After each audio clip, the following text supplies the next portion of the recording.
Actual में ना तुम्हारे पास 6 महीने का, ना 3 महीने का, ना 2 महीने का और ना 1 महीने का, 1 महीने का भी टाइम तुम्हारे पास नहीं बचा।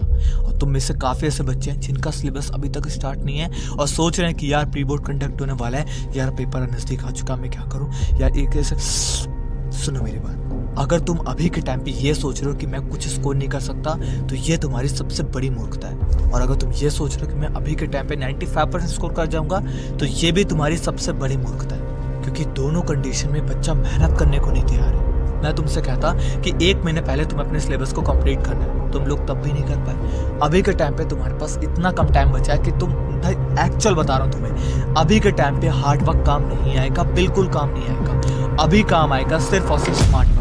स्मार्ट वर्क के द्वारा ही तुम 95 नहीं 98% को स्कोर कर सकते हो। बट अगर तुम मेरी बातों को अच्छे से फॉलो करोगे तो क्या है, सच्ची बताऊंगा और 100% गारंटी दे रहा हूँ कि तुम स्कोर करके आओगे अपने एग्जाम के अंदर। हम यहाँ पढ़ने आए कि मजा करने आए, तो ऐसे मत करो यार। हम भी आपके लिए बहुत मेहनत करते हैं, आप मान के चलिए 15 घंटे में रोज काम करता हूँ। आपकी क्लासें भले थोड़ी कम ले रहा हूँ पर काम आप ही लेंगे, इसका मतलब ये नहीं कि आप पढ़ोगे नहीं, ऐसे मत करिए प्लीज। क्या मैं आपको बुरी सलाह दे सकता हूँ? कॉम्प्लेसेंट मत होइए ना, पढ़िए ना यार। कितने लोग ऐसे ईमानदारी से जो कह सकते हैं मैं 15 घंटे रोज पढ़ता हूँ, कितने लोग ऐसे जो 12 घंटे के ऊपर पढ़ रहे हैं ईमानदारी से क्लास। अभी जो 12 घंटे पढ़ रहे हैं क्या 13-14 कर सकते हैं? जो 12 घंटे से कम पढ़ रहे हैं ना, सदे हुए शब्दों में सुन लो, या तो सुधर जाओ, नहीं तो अगर 2 महीने और ये रूटीन रखा तो सिलेक्शन तो निकल गया।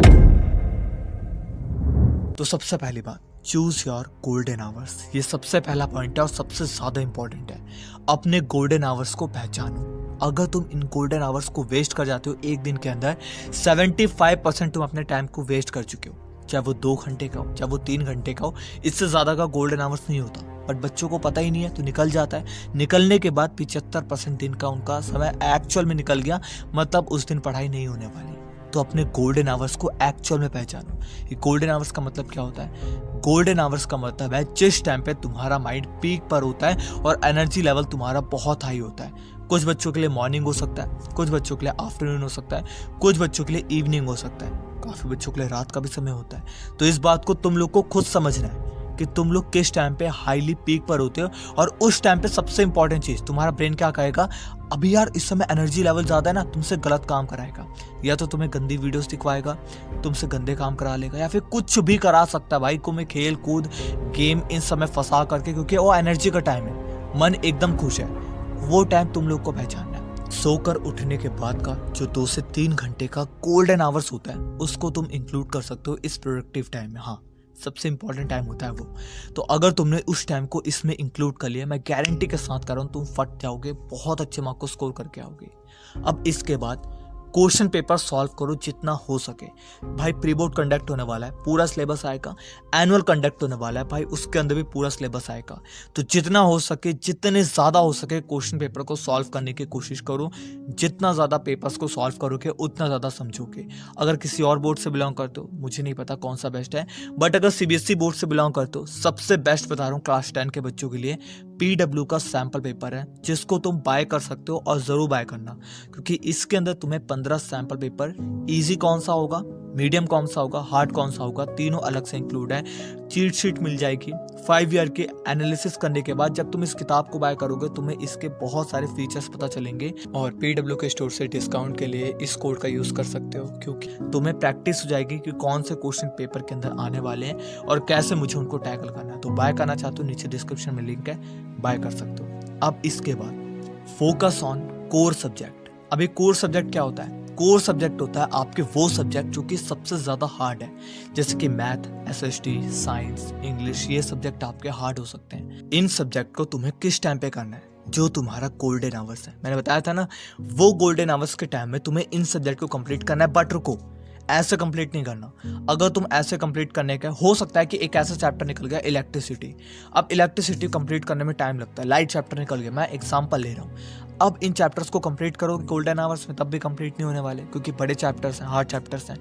अब मैं बता रहा हूँ सबसे इंपॉर्टेंट चीज, इंपॉर्टेंट टॉपिक्स मैंने तुम्हें कहे थे सबसे इंपॉर्टेंट है, उनको पहले कंप्लीट कर लो कि हाँ कौन कौन से इंपॉर्टेंट है। मैंने डाल रखा, नहीं देखा जा करके देखना, नहीं होगा तो मैं अब डालने वाला हूँ। भाई मेरी तबीयत थोड़ी सी हेल्थ इशू चल रही थी, 6 महीना हो गया, सही बता रहा हूँ आपको, बताया नहीं था, उसी के कारण मैं कुछ नहीं डाल पा रहा था। मैं आपको याद होगा 10th में मैंने क्या क्या चीज़ें डाली थी, नहीं पता जो बच्चे नए हैं भाई सच कह रहा हूँ, अभी आने वाला है, क्योंकि मेरी हेल्थ इशू थी, मैं बीच में कैसे वीडियो डाला था मुझे पता है। तो सबसे इंपॉर्टेंट चीज़ है इंपॉर्टेंट टॉपिक्स, उनको पकड़ करके रख लो। अब इसके बाद जो गोल्डन आवर्स है उस टाइम में सिर्फ इंपॉर्टेंट टॉपिक्स वाले क्वेश्चन को करो और सैम्पल पेपर जैसे मैंने कहा उसको लगाओ, बस इससे ज़्यादा कुछ मत करो। गारंटी के साथ कह रहा हूँ, चाहे तुम्हारा प्री बोर्ड हो गया, चाहे तुम्हारा एनुअल हो गया, चाहे कितना भी एग्जाम हो गया, तुम आराम से सारे क्वेश्चन सॉल्व कर जाओगे, क्योंकि जो इंपॉर्टेंट पहले था वो आज भी इंपॉर्टेंट है। और जब तक तुम्हारी पूरी किताब के पूरे चैप्टर्स को नहीं बता देता तब तक वो इंपॉर्टेंट रहेगा, क्योंकि चैप्टर्स आपके जो पहले थे वो अब भी हैं, तो जो इंपॉर्टेंट पहले था वो अब भी रहेगा। इस बात को तुम लोग को समझना है। अपना क्लास और अपना बोर्ड लिख करके नीचे जाओ, तो मैं सारे के सारे इंपॉर्टेंट टॉपिक्स में ला करके दूंगा गारंटी के साथ। अब इसके बाद डीप लर्निंग, यानी कि सबसे इंपॉर्टेंट चीज। कभी भी कोई भी चीज को जब तुम पढ़ते हो, मैंने तुम्हें पढ़ने के सारे कॉन्सेप्ट बताए कि ऐसे पढ़ सकते हो, वैसे पढ़ सकते हो, बट तुम्हारे दिमाग के अंदर क्या फीड हुआ ये सबसे इंपॉर्टेंट है। लोग तुम्हें कहते हैं कि यार पीरियोडिक टेबल याद करनी है, पीरियोडिक टेबल याद करनी है। पीरियोडिक टेबल के जितने एलिमेंट है तुमने उनको कभी देखा है जीवन में? नहीं देखा। तो यही बात है यार, तुम्हारे स्कूल के अंदर पढ़ाया जाता है कि ये केमिकल है, वो केमिकल है, बट केमिकल की लैब ही तुम्हारी बंद रहती है, कभी ले करके नहीं जाया जाता। और सबसे इंपॉर्टेंट चीज़ यहीं पर आती है कि बच्चे को जो पढ़ना होता है वो पढ़ करके उतना समझ में नहीं आता, और जब एग्जाम में जाता है तो एग्जाम में आपका सबसे इंपॉर्टेंट है भाई, कॉपी पेन लेकर के तो जाओगे नहीं, मतलब गाइड वाइड, सीधा तुम्हारे दिमाग के अंदर जो फीड है उसी को पूछा जाएगा। तो उसको कैसे तुम याद कर सकते हो कि तुम्हारे दिमाग के अंदर सेट है। डीप लर्निंग कैसे कर सकते हो? तो डीप लर्निंग का सबसे इंपॉर्टेंट कॉन्सेप्ट है, अपनी लैब तोड़ करके देखने मत जाओ कौन से केमिकल है। सबसे इंपॉर्टेंट चीज़ है, एक बार उसको आराम से लिख करके याद करो। पहले तो जो भी कॉन्सेप्ट पढ़ते हो उसको लिखो, आराम से लिखो, पूरा लिखो, क्योंकि अभी के टाइम पे तुम्हें नहीं दिख रहा क्या एलिमेंट है, तो तुम उसको लिखो, सब चीज़ों को लिखो। लिखने के बाद उसको अगले दिन तुरंत उसको एक बार रिवाइज करो, सुबह उठ करके रिवाइज करो, क्योंकि जो तुमने एक दिन पहले लिखा है अगर तुम उसको ऐसे ही छोड़ दोगे तुम्हारे दिमाग से निकल जाएगा। सच्ची कह रहा हूँ, निकल जाएगा भाई। अगले दिन उठ करके उसको आराम से रिवाइज करो। उसके बाद हर हफ्ते अपना टेस्ट लो कि मैंने इस एक हफ्ते के अंदर जितनी सारी चीज़ें पढ़ी थी उसमें मेरे को कितना याद है, कितना मैं याद रखा हूँ, सब चीज़ का अपने आप से टेस्ट लो। ट्यूशन वाले के भरोसे मत रहो, कोचिंग वाले के भरोसे मत रहो, किसी के भरोसे मत रहो, अपना टेस्ट खुद से लो, कि तुम्हें पता रहेगा कि ये एक्चुअल मुझे कितना याद है। अगर ये 3 रिवाइज तुम नहीं करते हो, 3 चीज़ें नहीं करते हो, भाई तुम जो भी याद करोगे भूल जाओगे, पेपर के टाइम पे कुछ याद नहीं रहेगा, फिर बाद में तुम्हें पछताना होगा, फिर पछताते रह जाओगे। इसके बाद अगला सबसे इंपॉर्टेंट है, पोमोडोरो टेक्निक का यूज़ करो।